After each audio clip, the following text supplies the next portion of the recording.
اعوذ باللہ من الشیطان الرجیم بسم اللہ الرحمن الرحیم۔ خواتین و حضرات السلام علیکم ورحمۃ اللہ وبرکاتہ مغفرتہ۔ پروگرام احکام شریعت اور مفسدات نماز کے ساتھ ایک دفعہ پھر حاضر ہیں۔ آپ کو بتایا تھا کہ مفسدات ان چیزوں کو کہتے ہیں جو نماز کو توڑ دیتی ہیں، جن کی وجہ سے نماز ٹوٹ جاتی ہے اور نمازی کو نئے سرے سے نماز پڑھنا پڑتی ہے، اور جو کچھ وہ پڑھ چکا ہوتا ہے وہ ضائع ہو جاتا ہے۔ اس کو مفسدات نماز کہتے ہیں۔ تو ان کی معلومات حاصل کرنا ہر عاقل بالغ مسلمان مرد و عورت پر فرض ہے، کیونکہ اگر ہم نہیں سیکھیں گے تو کسی بھی وقت ہم سے غلطی ہو سکتی ہے، اور نماز کے فساد کی وجہ سے، نماز کو فاسد کرنے کی وجہ سے، اور وہ بھی جہالت کی وجہ سے فاسد کرنے کی وجہ سے ہم گناہگار ہوں گے۔ اسی لیے ہم نے آپ کو بارہا یہ بتایا کہ بعض علوم ایسے ہوتے ہیں جن کا نہ سیکھنا ہی گناہ ہوتا ہے۔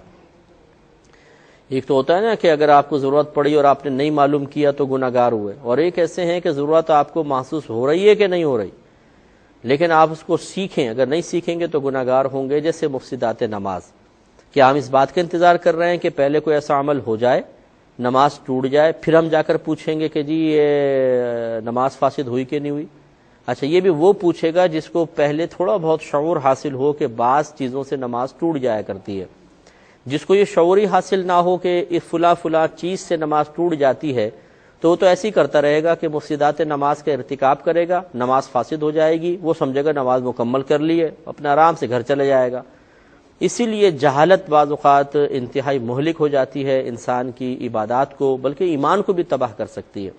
اس لیے مفسدات نماز کا علم سیکھنا فرض ہے۔ تو بہت ساری چیزیں میں نے اس سلسلے میں آپ کی خدمت میں عرض کر چکا ہوں۔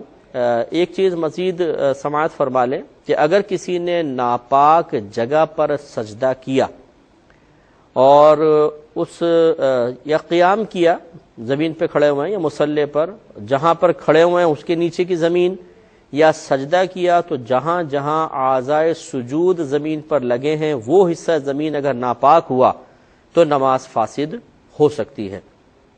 لیکن اس میں تھوڑی سی تفصیل ہے، وہ تھوڑا آپ یاد رکھیے کہ اگر وہ نجاست اتنی ہے، یوں سمجھ لیں، پہلے میں آپ کو سمجھا دیتا ہوں کہ دیکھیں جیسے آپ ایک یوں اپنی ہتھیلی سیدھی کر لیں، اس میں پانی ڈالیں، جب پانی گرنے لگ جائے تو آپ رک جائیں۔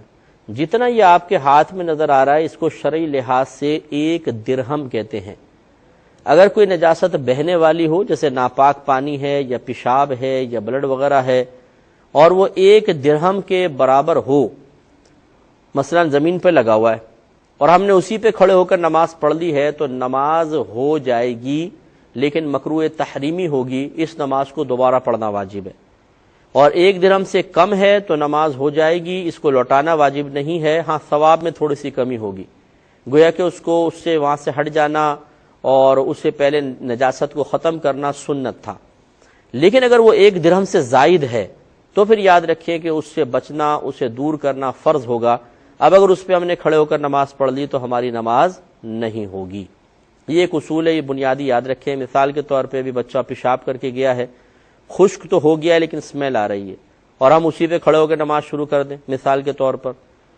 ایک تو ہے کہ مصلی بچھا کے نماز پڑھنا، ابھی میں اس کی بات نہیں کر رہا ہوں، براہ راست اس پہ کھڑے ہو کر نماز پڑھ ڈالی، تو یقینی سی بات ہے کہ پیروں کے نیچے اتنا کافی بڑی جگہ ہوتی ہے جو مطلب ناپاک ہے، تو یہ نماز نہیں ہوگی، گویا کہ نماز تکبیر لگا بھی لی تو فوراً نماز فاسد ہوگی۔ یا مثال کے طور پہ سجدے کی جگہ پہ ناپاکی ہے، آپ نے تکبیر لگائی، کھڑے ہوئے ہیں جہاں پر وہ پاک جگہ ہے تو نماز شروع ہو گئی، لیکن جب آپ نے پیشانی زمین پر رکھی یا دونوں ہاتھ زمین پر رکھے اور ان کے نیچے کی زمین جو ہے وہ 1 درہم سے زائد ناپاک ہے، تو بس آپ کی نماز فاسد ہو جائے گی۔ اس لیے معلوم ہوا کہ پاک زمین پہ نماز ادا کرنی چاہیے۔ اس پہ ہم تھوڑا سا کلام مزید کریں گے۔ کالر ہمارے ساتھ ہیں۔ السلام علیکم۔ السلام علیکم۔ السلام علیکم مفتی صاحب۔ وعلیکم السلام۔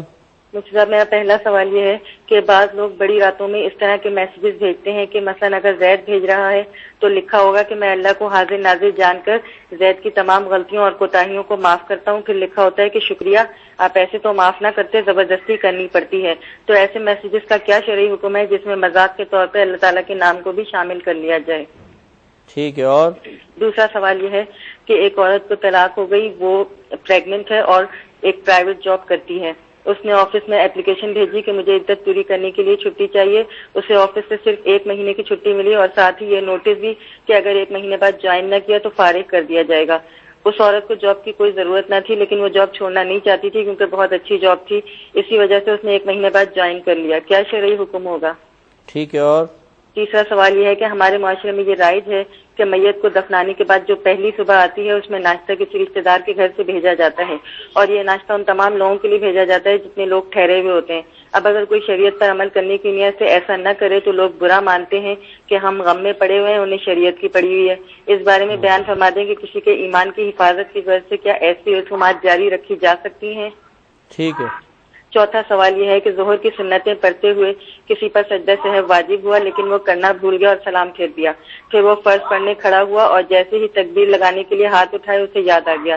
اس نے ابھی تکبیر نہیں کہی تھی. وہ واپس بیٹھا اور سجدہ سہو کر کے نماز مکمل کر لی. کیا اس کی نماز ہو گئی؟ مطلب وہ اگلی سلام پھیر کے اگلی نماز کے لیے کھڑا ہو گیا تھا؟ جی کھڑا ہو گیا تھا لیکن اس نے ہاتھ بھی اٹھا لیے تھے لیکن تکبیر نہیں لگائی تھی. یاد آ گیا اچانک, پھر بیٹھ گیا, پھر سجدہ سہو کر کے نماز مکمل کر لی. ٹھیک ہے. اچھا, پانچواں سوال یہ ہے کہ جو علماء کرام فساد نماز کے لیے جسم کے سب سے چھوٹے عضو کو شمار کرتے ہیں ان کے نزدیک کون سا عضو سب سے چھوٹا ہوتا ہے؟ ٹھیک ہے. اچھا, اور چھٹا سوال یہ ہے کہ ہمارے بعض جگہ یہ رسم جاری ہوتی ہے کہ جس سال کسی کا انتقال ہوتا ہے اس سال عرفے کے دن لازمی مردے کی تعزیت کی جاتی ہے. اگر نہ کی جائے تو لوگ اعتراض کرتے ہیں. تو فتنے کے ڈر سے کیا ان رسومات میں شامل ہو جائیں تو گناہ گار ہوں گے؟ یہ سوال دوبارہ کہیں. جس سال مطلب یہ رسم بھی جاری ہے ہمارے معاشرے میں کہ جس سال کسی کا انتقال ہوتا ہے اس سال عرفے کے دن لازمی مردے کی تعزیت کی جاتی ہے چاہے انتقال کو کتنا ہی عرصہ گزر گیا ہو. اسی سال کی بات ہے. اگر نہ کریں تو لوگ اعتراض کرتے ہیں. تو فتنے کے ڈر سے کیا ان رسومات میں شامل ہو جایا جائے تو گناہ گار ہوں گے؟ ٹھیک ہے. بس شکریہ. السلام علیکم. وعلیکم السلام. ایک اور کالر ہیں. السلام علیکم. السلام علیکم. وعلیکم السلام ورحمۃ اللہ وبرکاتہ. جی فرمائیے.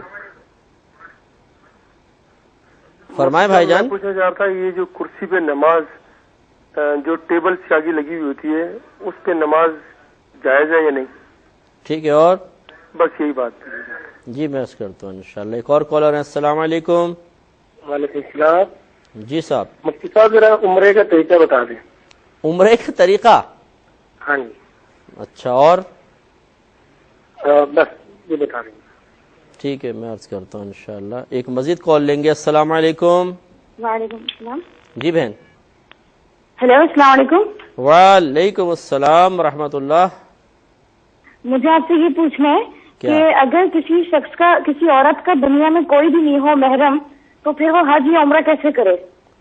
ٹھیک ہے. تو اور یہ بتا دیں کہ جیسے ہم نے ایک جگہ یہ دیکھا تھا کہ صرف ایک جو نماز پڑھانے والے امام ہوتے ہیں وہ ایک صرف پڑھا رہے ہوتے ہیں, ان کے پیچھے ساری عورتیں نماز پڑھ رہی ہوتی ہیں تراویح. تو ایسے کیا پڑھنا جائز ہے؟ مطلب امام مرد ہے اور باقی پیچھے ساری عورتیں؟ ساری عورتیں ہیں. اچھا. اور یہ بتا دیں کہ زکوٰۃ اگر کوئی غیر مسلم بہت ہی زیادہ ضرورت مند ہے تو کیا اس کو مطلب کسی کنڈیشن میں زکوٰۃ دے سکتے ہیں؟ غیر مسلم ہے؟ جی. ٹھیک ہے. اور میں نے ایک جگہ کتاب میں یہ پڑھا تھا کہ حضرت امام حسن نے جو تھی وہ 100 شادیاں کی تھی. خواجہ حسن بصری نے ہے؟ امام حسن کیا کہہ رہے ہیں؟ خواجہ حسن بصری. اچھا میں بتاتا ہوں. ٹھیک ہے. تو آپ کی خدمت میں عرض کر رہے تھے کہ میں نے آپ کو بتایا کہ اگر نجاست بہنے والی ہو جیسے پیشاب وغیرہ ہے تو اس میں 1 درہم کی مقدار کا اگر آپ کو اندازہ کرنا ہے آپ ہاتھ سیدھا کر لیں, اس میں مثلا پانی ڈالیں, جب ٹپکنے لگ جائے تو رک جائیں. جتنا ہتھیلی میں ہے یہ 1 درہم کہلاتا ہے. اگر آپ کے اعضائے سجود کسی نجاست پر لگے ہیں نماز پڑھتے ہوئے اور وہ 1 درہم سے کم تھی تو نماز ہو جائے گی لیکن خلاف سنت ہوگی. اگر 1 درہم کے برابر نجاست تھی تو پھر آپ کی نماز مکروہ تحریمی ہوئی ہے. اس نماز کو بعد میں دوبارہ پڑھنا واجب ہے. اور اگر 1 درہم سے زیادہ نجاست تھی, پاؤں کے نیچے, دونوں ہاتھوں کے نیچے آ گئی تھی یا پیشانی وہاں پر لگ گئی تھی تو پھر یہ نماز نہیں ہوئی, گویا کہ نماز فاسد ہو گئی. گویا کہ نماز کے فساد کی ایک صورت بنتی ہے. اور اگر وہ گاڑھی نجاست ہے جیسے مثال کے طور پہ یہ مینگنی ہوتی ہے بکری کی یا گوبر وغیرہ پڑا ہوا ہے تو اس میں بس اتنی سی مقدار بھی اگر ہوگی نا, تھوڑی سی مقدار, اس کو 4.5 ماشا کہتے ہیں, یہ ہاتھ کے نیچے پیشانی کے نیچے آ گئی یا پاؤں کے نیچے تو نماز فاسد ہو جائے گی۔ اسی میں ایک مثال آپ کو بھی دیتا ہوں، لیکن ایک کال لینے کے بعد۔ السلام علیکم۔ ہیلو، السلام علیکم۔ جی مجھے سوال یہ کرنا تھا، میں یو کے سے بات کر رہی ہوں۔ جی بہن فرمائیں۔ ڈیجیٹل قرآن شریف ہے، ساری صاحب آگے پڑھتے ہیں، ہم ان کے پیچھے پیچھے پڑھتے ہیں، کیسا پڑھنے سے ہمیں ثواب ملے گا؟ یہ پڑھنا ٹھیک ہے؟ ڈیجیٹل قرآن پاک ہے؟ جی ہاں۔ تو وہ مطلب اس میں قاری صاحب پڑھ رہے ہوتے تو ہم بھی پیچھے پیچھے دہرا رہی ہوں؟ جی ہاں، جی ہاں، سیکھنے کی غرض سے؟ جی، سیکھنے کی غرض سے بھی اور قرآن شریف پڑھنے کی غرض سے بھی۔ ٹھیک ہے، میں عرض کرتا ہوں ایک کال اور لیں گے۔ السلام علیکم۔ وعلیکم السلام ورحمۃ اللہ وبرکاتہ۔ مفتی صاحب، میرا سوال یہ تھا، جیسے ایک جگہ ہمارا کسی محکمے میں کام نہ نکل رہا ہو تو کیا ایسی جگہ پیسے دینا شرعیاً جائز ہے؟ اور دوسرا سوال یہ تھا، کیا توبہ کی آس پر گناہ کرنے والا کیا کفر کے قریب ہو جاتا ہے؟ اور تیسرا سوال سورہ البقرہ کی آیت نمبر 26 سے تھا کہ ترجمہ ہے کہ اللہ ایک ہی بات کے ذریعے بہت سے لوگوں کو گمراہ ٹھہراتا ہے اور بہت سوں کو ہدایت دیتا ہے، لیکن گمراہی میں صرف انہی کو ڈالتا ہے جو پہلے ہی سے نافرمان ہیں۔ تو کیا اس کا مطلب یہ ہے کہ امت کے کچھ لوگ گمراہ ہیں اور امت کے کچھ لوگ ہدایت پر ہیں؟ اس کی ذرا رہنمائی فرما دیے گا۔ اور چوتھا سوال یہ تھا، مجھے خانہ کعبہ بہت پسند ہے، تو کیا میں اپنے موبائل پہ اس کو فرنٹ پہ لگا سکتا ہوں، خانہ کعبہ کی تصویر کو، وال پیپر کو؟ جی، اور بس جی میں عرض کرتا ہوں انشاءاللہ ایک مختصر سا وقفہ لیں گے، ہمیں یقین ہے آپ ہمارا انتظار فرمائیں گے۔ میرے عشق رسول ہوں۔ بسم اللہ الرحمن الرحیم۔ تو میں آپ کی خدمت میں عرض کر رہا تھا کہ اگر بہنے والی نجاست ہو تو اس میں درہم کی مقدار علیحدہ ہوتی ہے، لیکن اگر گاڑھی نجاست ہو تو اس میں درہم کی مقدار کا اندازہ لمبائی چوڑائی سے نہیں بلکہ وزن سے کیا جاتا ہے۔ 4.5 ماشا وزن کو 1 درہم کی مقدار قرار دیا گیا ہے، اور 4.5 ماشا آپ کہاں پہ ہم تولیں گے؟ اتنا سمجھ لیں کوئی لگی ہو گوبر یا مینگنی وغیرہ ہے، مثال کے طور پہ 4.5 ماشا کی بن جاتی ہے۔ گویا کہ اب دیکھیں بعض اوقات ایسا ہوتا ہے، اور یہ بڑی توجہ والی بات ہے کہ بعض عید گاہیں ایسی ہوتی ہیں جن میں گراسی گراؤنڈ ہوتا ہے اور اس میں کھاد کے طور پر گوبر ڈالا گیا ہوتا ہے یا اور گندگی ڈالی گئی ہوتی ہے، جو کیونکہ اس سے کھاد اچھی بنتی ہے۔ اب اس پہ اگر کوئی مصلی بچھا کے نماز پڑھ رہا ہے تو اس کی گنجائش نکل جاتی ہے، نماز ہو جائے گی۔ لیکن اگر کوئی براہ راست کھڑے ہو کر نماز پڑھ رہا ہے تو گویا کہ اس کے پاؤں کے نیچے گاڑھی نجاست ہے، بہنے والی تو نہیں ہے، گاڑھی ہے، اور یقینی سی بات ہے کہ وہ 4.5 ماشا سے زیادہ کی ہے، تو پھر اس کی نماز نہیں ہوگی۔ اس لیے اس پہ بڑی توجہ کرنی چاہیے۔ اگر آپ کے اطراف میں خصوصاً پنجاب سائیڈ پر بڑی بڑی عید گاہیں ہیں جن میں باقاعدہ گھاس والا پورا گھاس اگی ہوئی ہے، اور اس گھاس کی نشو و نما کے لیے بعض اوقات ناپاک پانی ڈالا جاتا ہے، یہ تو اکثر ایسا ہوتا ہے کہ، اور ہمارے یہاں پر بھی کراچی میں جتنے فٹ پاتھوں پہ گورنمنٹ کے درخت لگے ہوتے ہیں، ان کو جو پانی دیا جاتا ہے وہ نالے کا پانی ہوتا ہے، گندا کالا پانی ہوتا ہے، کیونکہ وہ پانی بہرحال درختوں کے لیے بہت مفید ہوتا ہے لیکن وہ ناپاک پانی ہوتا ہے۔ اب اگر یہ پورے گھاسی گراؤنڈ کے اندر وہ ناپاک پانی ڈال دیا گیا ہے اور اس کی وجہ سے گھاس ہلکی ہلکی گیلی ہے اور اس پہ کھڑے ہو کے کوئی نماز پڑھ لیتا ہے بغیر مصلی بچھائے، تو یقینی سی بات ہے کہ وہ تری جو ناپاک تری ہے وہ قدموں تک پہنچ رہی ہے، ہاتھ بھی آلودہ ہو رہے ہیں، پیشانی بھی، نماز کیا ہوگی؟ اور اگر بالفرض یہ اس طرح ناپاک پانی نہیں بھی ہے، بعض اوقات عید کی نماز صبح کے ٹائم میں ہوتی ہے اور رات میں اوس پڑتی ہے جس کو شبنم بھی کہتے ہیں، اور اس سے گھاس گیلی ہو جاتی ہے، نیچے گوبر وغیرہ ہوتا ہے، پانی اس کے ساتھ مل کر وہ ناپاک ہو جاتا ہے، وہ کپڑوں پہ لگے گا، کپڑے ناپاک۔ اور اسی طرح اگر بالکل خشک بھی ہے لیکن اس پہ گوبر نیچے ڈالا گیا ہے، اس گوبر پہ کھڑے ہو کر اگر نماز پڑھیں گے تو نماز نہیں ہوگی۔ یہ خوب اچھی طریقے سے ان مسائل کو ذہن میں رکھنا چاہیے۔ جوابات کی طرف آتے ہیں۔ پچھلے پروگرام کے 1-2 کویسچنز تھے۔ ایک بہن نے کویسچن کیا تھا کہ میں نے کہیں پڑھا ہے کہ اگر کوئی سورہ یاسین پڑھ لے تو اللہ تبارک و تعالی اس کی سابقہ زندگی کے سارے گناہ معاف کر دیتا ہے۔ تو اس قسم کی روایات بہرحال موجود ہیں، ان پر اعتماد کرنے میں کوئی حرج نہیں ہے۔ ایک یہ کہتی ہیں کہ اگر کچھ قرآن وغیرہ پڑھ کر کسی مردے کو ایصال ثواب کریں، تو ایک خاتون نے یہ کہا کہ مردے کو کوئی ثواب وغیرہ نہیں پہنچتا ہے، بس انسان اپنے لیے خود کر سکتا ہے، دوسرے کے لیے نہیں۔ اس کا جواب کچھ تو میں پچھلے پروگرام میں دے ہی چکا ہوں۔ یہ بالکل غلط خیال ہے۔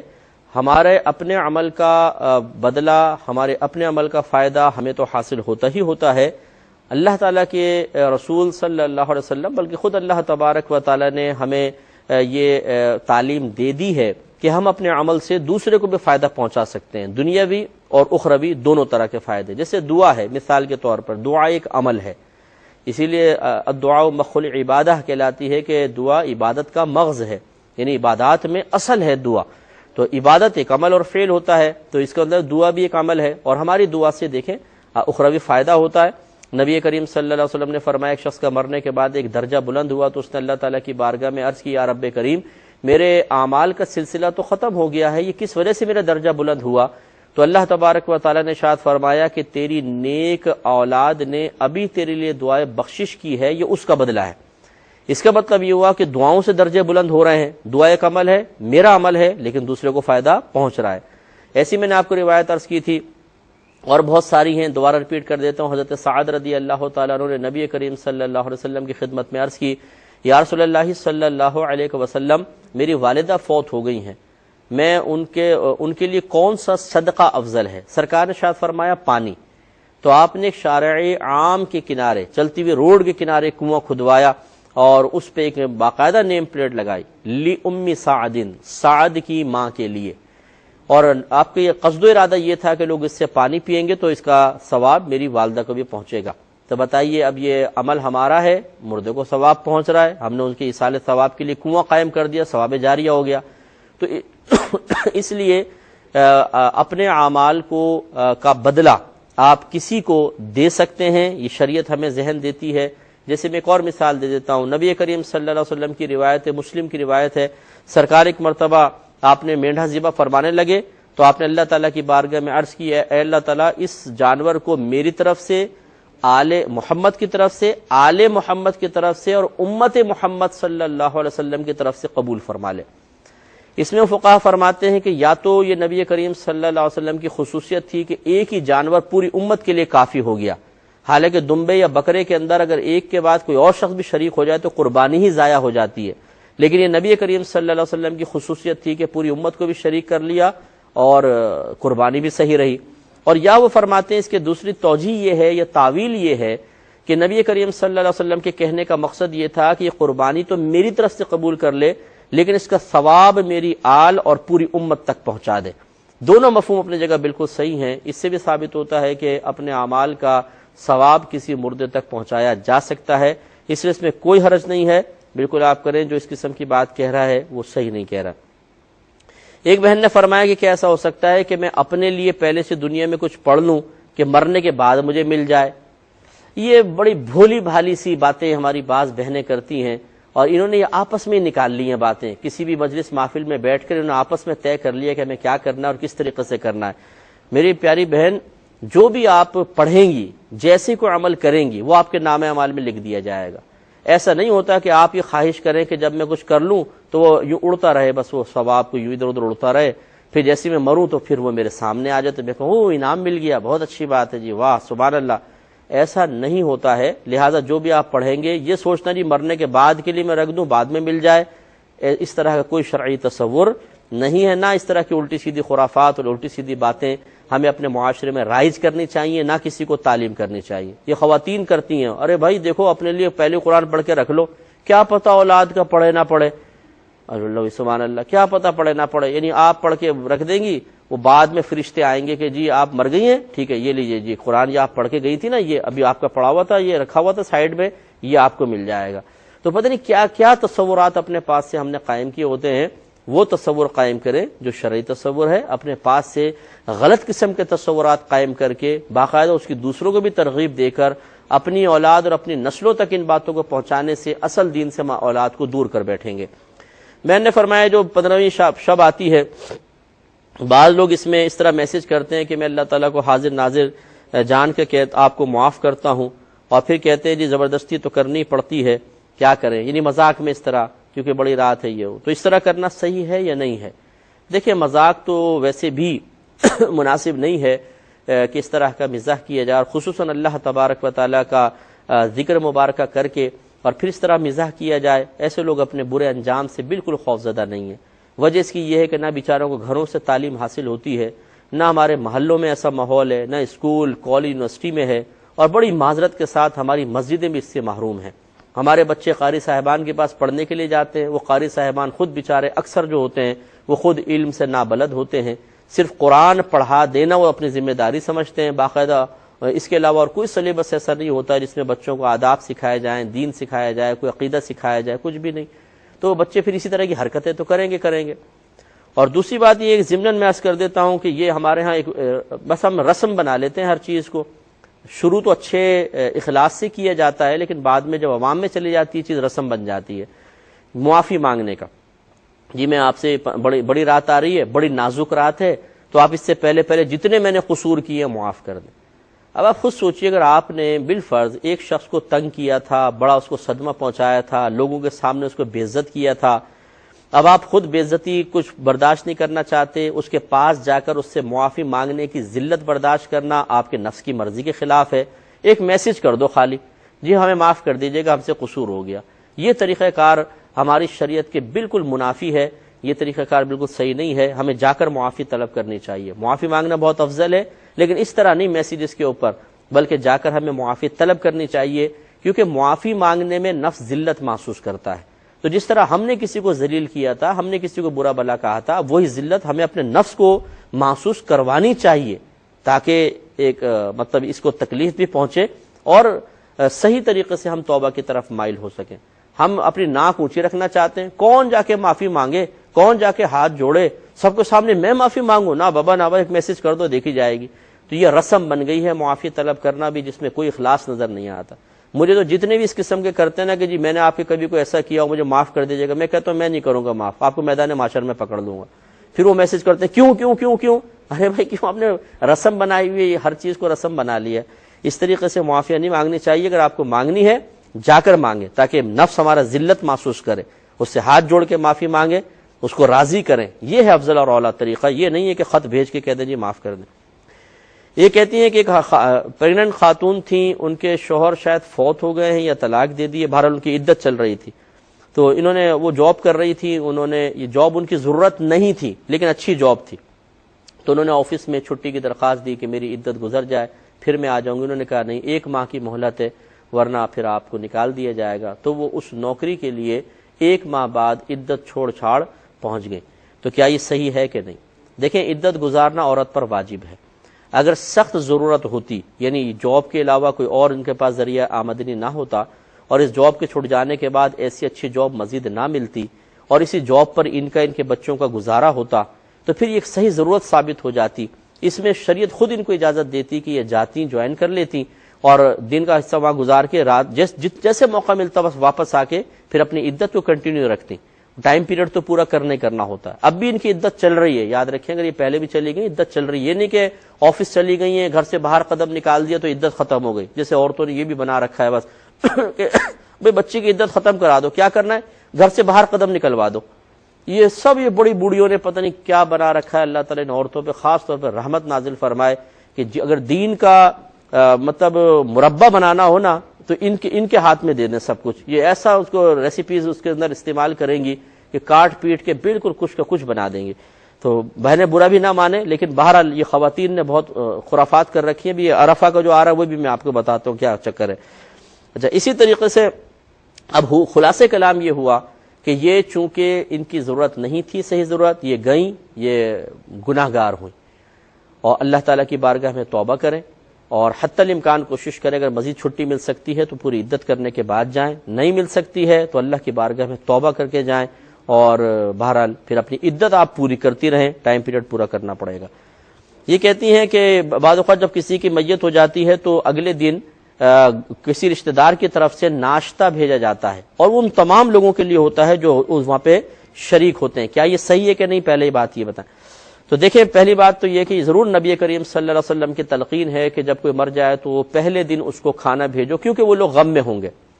لیکن یاد رکھیں یہ سنت صرف گھر والوں کے لیے ہے جو گھر کے مکین ہے. یہ نہیں کہ جو مشٹنڈے بہت دور دور سے آ کے بیٹھ جاتے ہیں اور پھر وہ ناراض ہوتے ہیں. مشٹنڈے میں نے اس لیے کہا کہ اگر ان کو پھر ناشتہ وقت پہ نہ دیا جائے اور ان کی مرضی کے مطابق نہ دیا جائے، وہ بیچارے غم میں بیٹھے ہوئے، یہ انڈوں کی تلاش میں، انڈے آئے کہ نہیں آئے، چائے مل رہی ہے کہ نہیں مل رہی، پراٹھے مل رہے کہ نہیں مل رہے، اور نہیں مل رہے تو ناراض ہو کے اٹھ کے چلے جائیں گے، شور شرابہ مچا دیں گے. اس قسم کے جاہل قسم کے لوگ بھی ہمارے اطراف میں موجود ہیں، تو سب کے لیے نہ بھیجا جائے، صرف گھر والوں کے لیے۔ اس پہ مزید کلام کریں گے ایک مختصر سے بریک کے بعد۔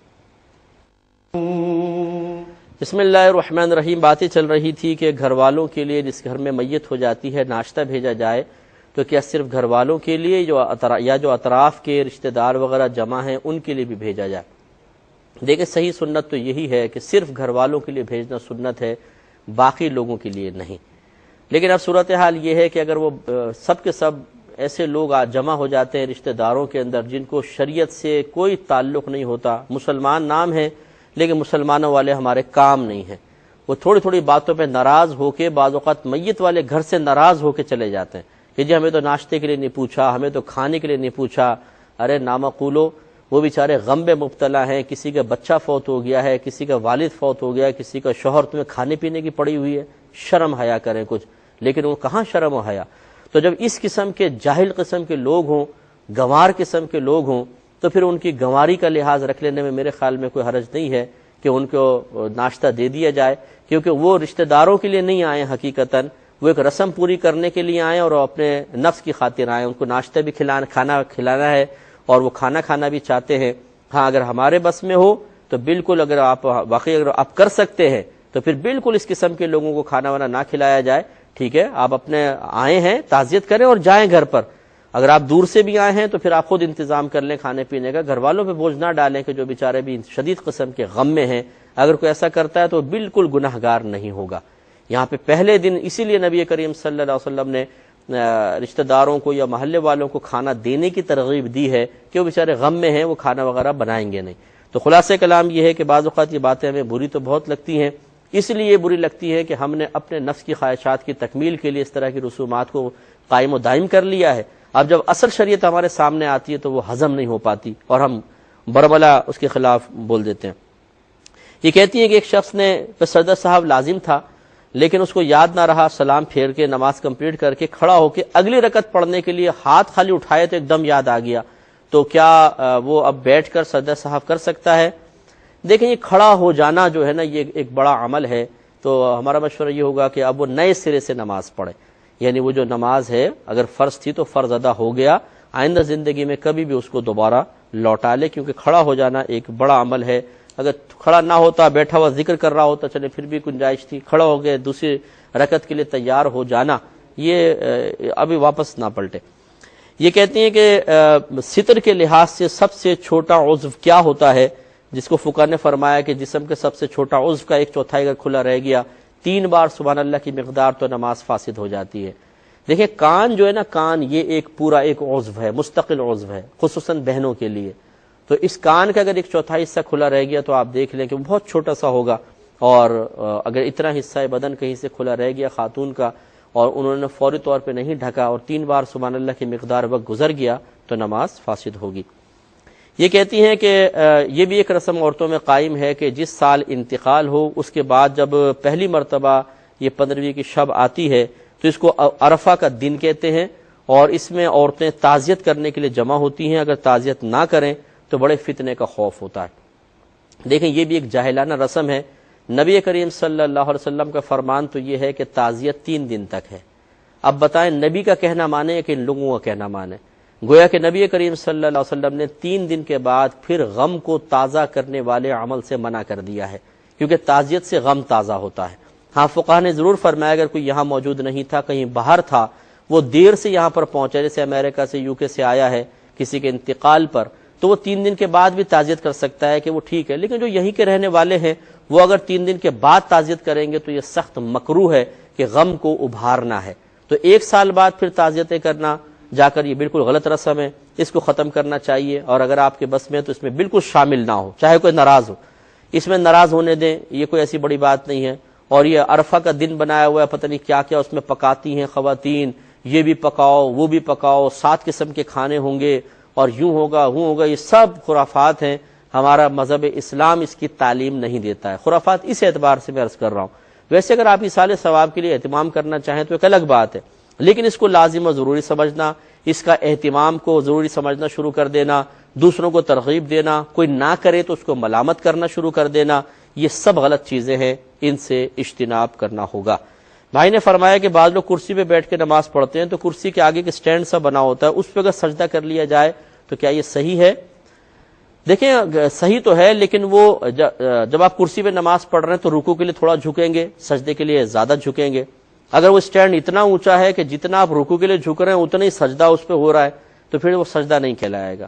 اگر نیچے ہے تھوڑا سا، آپ کافی جھک کر سکتے ہیں تو پھر آپ اس پہ کر سکتے ہیں، اگر رکوع سے زیادہ جھک کے سجدہ کر رہے ہیں تو۔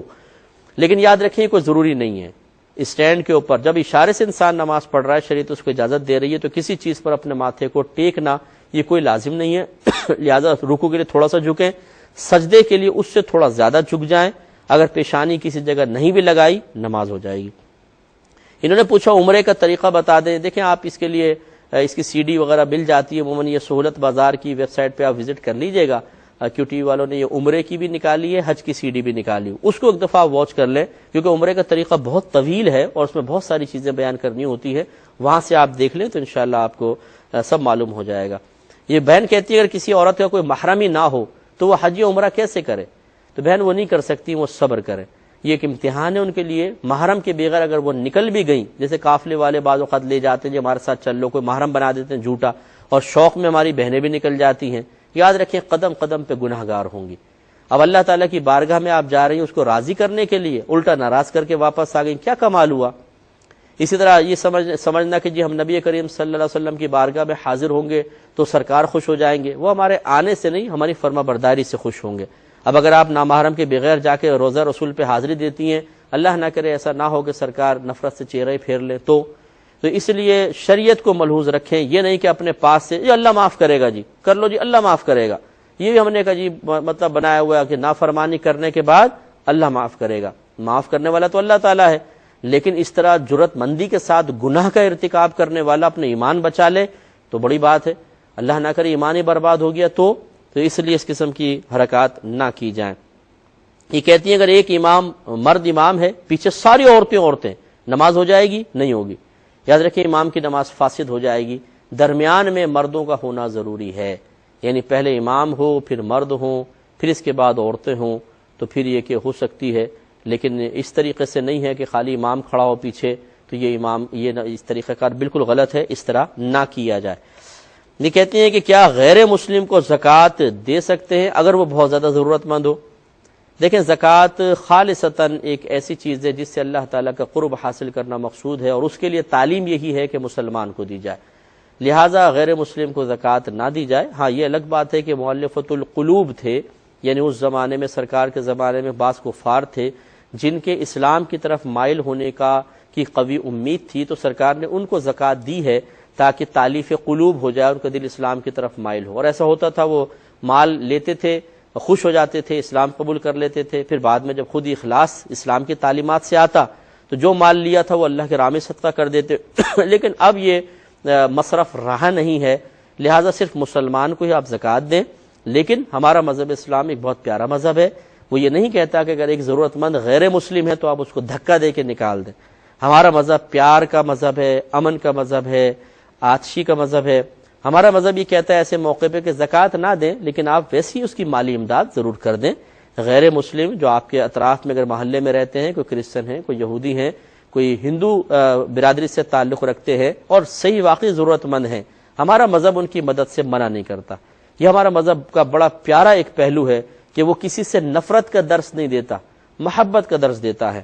ہاں اگر کسی کے عقائد خراب ہیں، باطل ہیں، تو وہ عقائد غلط ہیں، اس شخصیت سے، اس ذات سے نفرت کی تعلیم ہمارا مذہب نہیں دیتا ہے۔ لہٰذا اگر کوئی بیچارہ اس طرح کا ضرورت مند ہے تو انسانیت کے ناطے آپ ضرور ان کی مدد کر سکتے ہیں، بلکہ کریں۔ یہ کہتے ہیں کہ کیا حضرت امام حسن رضی اللہ تعالی عنہ نے 100 شادیاں کی تھیں؟ ہاں تاریخی طور پہ تو یہ مطلب نظر آتا ہے کہ آپ نے 100 شادیاں کی تھی، لیکن ایٹ اے ٹائم یہ نہیں کہ 100 ازواج آپ کے نکاح میں تھیں۔ اس طرح ہوا کہ وقتاً فوقتاً ازواج آپ کے نکاح میں تشریف لاتی رہیں، پھر نکاح سے باہر ہوتی رہیں، تو 100 نکاح بہرحال ثابت ہیں بعض روایات کے مطابق، اور بعض علماء نے اس کا انکار بھی کیا ہے، یہ بھی آپ کو بتا دوں کہ نہیں ایسا نہیں تھا۔ بہرحال یہ تاریخی واقعات ہیں، اور تاریخ کے اندر آپ کو پتہ ہے کہ رتب و یابس بہت زیادہ ہے۔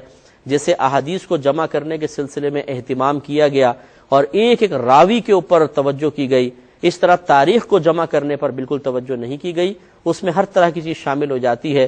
تو کسی بزرگ کی کوئی بات سن کر جب تک آپ کو مکمل تحقیق نہ ہو جائے، معاذ اللہ کوئی بدگمانی کرنا، کوئی مطلب غلط حسن ظن قائم کر لینا، اس کی اجازت ہرگز نہیں ہوگی۔ یہ کہتی ہیں کہ اگر ایک ریکارڈنگ چل رہی ہے قرآن پاک کی، ہم سیکھنے کے لیے قاری صاحب پڑھیں پھر ہم اس کو دہرا دیں، یا ویسے قرآن پڑھنے کے لیے وہ پڑھتے جائیں ہم بھی پڑھتے جائیں، کیا یہ صحیح ہے؟ دیکھیں اس کے لیے طریقہ کاری اختیار کریں، پہلے آپ ایک آیت سنیں پوری، جب وہ وقفہ بند کر دیں پھر آپ اس آیت کو دہرا لیں، پھر وہ آیت دوسری آیت سنیں پھر اس کو دہرا لیں۔ ایسا نہیں کیجیے کہ وہ بھی پڑھ رہے ہیں آپ ساتھ ساتھ پڑھتی جائیں، اگرچہ تعلیم کی غرض سے یہ بھی جائز ہے، لیکن ویسے اگر آپ تلاوت قرآن کرنا چاہتے ہیں تو پھر ایسا نہ کریں کہ وہ بھی پڑھ رہے ہیں آپ بھی ساتھ ساتھ پڑھتے جائیں، بلکہ قرآن کو خاموشی کے ساتھ سننے کا حکم ہے۔ ہاں سیکھتے ہوئے ساتھ ساتھ پڑھ سکتے ہیں، تو یہ پہلے دیکھ لیں سیکھنا چاہتی ہیں کہ پڑھنا چاہتی ہیں، قرات مقصود ہے۔ اگر سیکھنا چاہتی ہیں تو ساتھ ساتھ بھی پڑھ سکتی ہیں، قرات مقصود ہے تو ساتھ ساتھ نہیں پڑھ سکتی، پھر بعد میں پڑھیں۔ ایک یہ کہتے ہیں اگر کوئی کام نہ ہو ہمارا کسی ادارے میں تو کیا رشوت دے سکتے ہیں؟ دیکھیں وہ کام آپ کی سخت ضرورت کا ہو، واقعی آپ کی صحیح ضرورت ہو اور آپ کا حق بھی ہو، اور آپ یہ سمجھتے ہیں کہ رشوت کے بغیر ہوگا ہی نہیں یا بہت لمبے عرصے چکر کھلوائیں گے، شدید تکلیف ہوگی، تو ایسی صورت میں بقدر ضرورت رشوت دینا جائز، آپ کے لیے جائز ہے، اس کے لیے لینا اب بھی حرام ہی رہے گا۔ لیکن ہمارے یہاں جو ذہن بن گیا ہے کہ گئے یار رش نظر آ رہا ہے، یار کچھ دے دلا کے جلدی کرو، تو ایجنٹ کو پکڑ لے، یار کام کروا دے، یہ رکھ لے 150، ابھی نہ ضرورت متحق کا کوئی نہ کچھ، فوراً 150 پکڑا دیے۔ یاد رکھیں یہ حرام ہے، اور اس طرح کی امداد دینے کی وجہ سے جتنے لوگ آگے گناہ میں دلیر ہوتے رہیں گے، سب کے گناہوں کا وبال اس شخص پر بھی ہوگا۔ یہ کہتے ہیں کہ کیا توبہ کی امید پر گناہ کرنا کفر ہے؟ کفر تو نہیں ہے، لیکن بہرحال سخت ناجائز ضرور ہے کہ چلو بعد میں توبہ کر لیں گے، یار ابھی گناہ کر لیتے ہیں، نہیں، ایسا ہرگز نہیں ہونا چاہیے۔ توبہ کی امید پر گناہ کرنا یہ بھی ایک گناہ ہے، اس کو کفر تو نہیں کہیں گے لیکن گناہ ضرور ہے۔ یہ کہتے ہیں اللہ تعالیٰ نے ارشاد فرمایا قرآن عظیم میں کہ اللہ تعالیٰ اسی قرآن کے سبب بعضوں کو ہدایت دے گا، بعضوں کو گمراہ کر دے گا، تو کیا اس سے نتیجہ نکال سکتے ہیں کہ اس امت میں بعض لوگ صحیح ہیں، ہدایت پر ہیں، بعض گمراہ ہیں؟ تو بالکل یہی ہے، بہت سے لوگ ہر شخص قرآن پڑھ کر صحیح نتیجے تک پہنچ جائے ضروری نہیں ہے۔ یہ ہوتا ہے بعض اوقات کہ وہ قرآن پڑھتے ہیں اور غلط مفہوم ذہن کے اندر آ جاتا ہے، غلط تعویل کر بیٹھتے ہیں اور اس طرح گمراہ ہو جاتے ہیں۔ اسی لیے ہونا ہی چاہیے کہ جب آپ قرآن پڑھیں تو سب سے پہلے قرآن کی تفسیر قرآن سے پڑھیں، پھر حدیث سے پڑھیں، پھر صحابہ کرام سے پڑھیں، اور پھر اپنے وہ اکابرین جو 1500 سال میں جن کی بزرگی مسلمہ ہے ان کی تعلیم کی روشنی میں آپ قرآن کو پڑھیں تاکہ آپ کہیں گمراہ نہ ہوں۔ یہ ہمارا مشورہ ہے۔ ایک یہ کہتے ہیں کہ مجھے کعبۃ اللہ سے بہت زیادہ محبت ہے، تو کیا میں ایسا کر سکتا ہوں کہ اپنے موبائل کے فرنٹ پر کعبۃ اللہ کی پکچر لگا لوں؟ دیکھیں لگانے میں تو کوئی حرج نہیں ہے، بہت اچھی بات ہے، لیکن ہوتا یہ ہے کہ موبائل گر بھی جاتا ہے، گندگی میں گر جاتا ہے، ہاتھ گندے ہوتے ہیں، اس پہ ہم لگاتے ہیں، اگرچہ وہ براہ راست کعبۃ اللہ پر نہیں لگ رہے، اسکرین پر ہیں، لیکن پھر بھی یہ ادب کے منافی۔ اسی طرح آپ استنجا خانے میں چلے گئے، رکھا ہوا ہے موبائل، تو مناسب نہیں ہے، تو لیکن بہرحال یہ رکھنا لگانا تصویر بھی جائز ہے، اس میں اگر کوئی ڈیٹا وغیرہ ہے، قرآن کا ڈیٹا، نعتیں ہیں وغیرہ، ان کو رکھنا بھی جائز ہے۔ اس خوف کی وجہ سے کہ گر جائے گا، اس خوف کی وجہ سے کہ استنجا خانہ جانا ہے، تو یہ نہیں کہا جائے گا کہ یہ تمام چیزیں اس میں رکھنا ہی حرام اور گناہ ہے، رکھ سکتے ہیں لیکن پھر اتنا ہی اس کا ادب بھی کریں، یہ زیادہ بہتر ہے۔ اب چونکہ ہمارا پروگرام کے وقت تقریباً ختم ہو رہا ہے، آپ میری ای میل آئی ڈی تو جانتے ہی ہیں، آپ کوشش کیجئے کہ اگر آپ کو کوئی ایسا مسئلہ معلوم کرنا ہے جو آپ کو اطراف میں کہیں سے معلوم نہیں ہو پا رہا ہے، یہاں کال بھی نہیں مل رہی ہے، تو پھر آپ بلا جھجک آپ اپنا مسئلہ ہمیں میل کر سکتے ہیں، میں حتی الامکان کوشش کروں گا کہ آپ کو جواب دوں۔ ابھی کچھ ذرا جواب ہمارے دیر سے آپ کو مل رہے ہوں گے، وجہ اس کی یہ تھی کہ ہماری سالانہ میں نے بتایا تھا تقریب ہو رہی تھی اکیڈمی کی، اس میں بہت مصروفیت تھی، پھر میں آؤٹ آف کنٹری تھا کچھ دن کے لیے، تو اس وجہ سے بہت ساری میل جمع ہو گئی ہیں، لیکن ہم تیزی کے ساتھ ان کا جواب دے رہے ہیں، تو جن کو جواب دیر سے مل رہا ہو وہ مایوس نہ ہو، انشاءاللہ جواب آپ کو مل جائے گا۔ اب اپنے میزبان کو، ہماری کیو ٹی وی کی پوری ٹیم کو اجازت مرحمت فرمائیں، آپ ہمارے لیے دعا کیجئے، ہم آپ کے لیے دعا گو ہیں کہ اللہ تبارک و تعالی آپ کو اپنی اولاد کی سکھ اور خوشیاں دیکھنا نصیب فرمائے، اور جو بے اولاد ہیں ان کو صاحب اولاد بنائے، جن کی اولادیں ہیں ان کی اولادوں کو نیک پرہیزگار متقی اور اپنے والدین کے لیے عظیم الشان ثواب جاریہ بننے کی توفیق عطا فرمائے، آمین۔ وآخر دعوانا ان الحمد للہ رب العالمین۔ میرے ورد لب ہے نبی نبی، میرا دل مقام حبیب ہے،